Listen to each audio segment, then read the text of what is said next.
ఈరోజు ఉదయం కూడా చంద్రగిరి నుంచి ఓంకార్ అనే వ్యక్తి ఫోన్ చేశాడు, స్థలం ఉందన్నా చూడన్నా అనేసి. చూపించట నేను ఏమి కొన్నా స్థలం నా అకౌంట్ నుంచి నా బ్యాంక్ నుంచే వైట్ అమౌంట్లో మీకు డబ్బు పోతుంది, డీడీతో సాగిస్తా.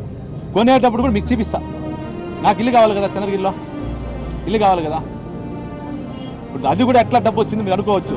నాకు ఉన్నటువంటి క్వారీ ఇల్లు అమ్మేస్తా ఉండా, సేల్స్ పెట్టేసా. అది ఒక నెలకో 3 నెలలకు అవుతుంది. డబ్బు వస్తుంది, ఆ డబ్బులో కొంటా ఉన్నా.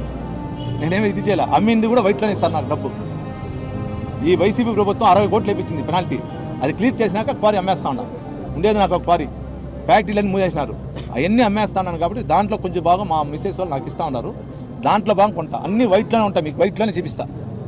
నేను తుడా తరపుతో ఇంటికి కరెంట్ లేకుండా జనరేటర్లు పెట్టుకోను, తుడా తరపులో ఫర్నిచర్లు కొన్నాను, తుడా తరపున బిల్డింగ్ ఆల్టర్లు చేసుకోను, తుడా తరపున మా అమ్మ నాన్న గెస్ట్ హౌస్లో పెట్టుకొని గెస్ట్ హౌస్ని రిపేర్ చేసుకోను, తుడా తరపున నా ఆఫీస్లో జిరాక్స్ మిషన్ కలెక్ట్ పెట్టుకోను, తుడా తరపున నేను వచ్చి నా బండికి డీజిల్ పెట్టుకోను, తుడా తరపున నా లెక్కలో ఫ్లైట్ టికెట్లు స్టార్ హోటల్ తీసుకోను, తుడా లెక్కలో నా దగ్గర 50 మంది పిఆర్ వాళ్ళు పనిచేయను. నాకుండేది నేను ఉండే వాళ్ళకి డబ్బు ఇచ్చే పనిచేస్తాను.